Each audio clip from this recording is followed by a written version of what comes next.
కొంతమంది యూట్యూబర్లకు చెప్తున్నా, ఇప్పటికన్నా మారండి రా అయ్యా, వ్యూస్ కోసం అడ్డమైంది అలా చేయకండి. చాలా మంది ఒక అమాయకురాలు బలి అయిపోయింది, ఆమెకు వశీకరణ చేసి తీసుకెళ్ళిపోయారంటారుగా. వశీకరణ కాదు, ప్రీ ప్లాన్ చేసుకొని తీసుకెళ్ళిపోయారు. కొన్ని ఓయో రూమ్లో వెనక బెడ్ ఉంది, ఓయో రాసింది, ఆ వీడియోలు కూడా వస్తున్నాయి.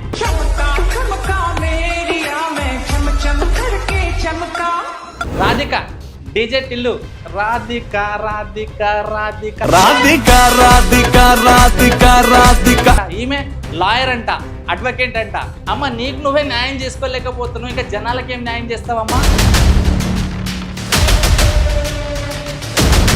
సో నా దళిద్రం కాకపోతే స్టార్టింగ్లో మనను ఇంటర్వ్యూ చేసిన, నిజంగా మనోడు ఒక దైవ కార్యం కోసం వచ్చిండేమో, సమాజ సేవ చేయడానికి వచ్చిండేమో, సనాతన ధర్మం కోసం మాట్లాడడానికి వచ్చిండేమో అని ఇంటర్వ్యూ చేసినాక నేను మనను కాలు కూడా మొక్కినా నేను.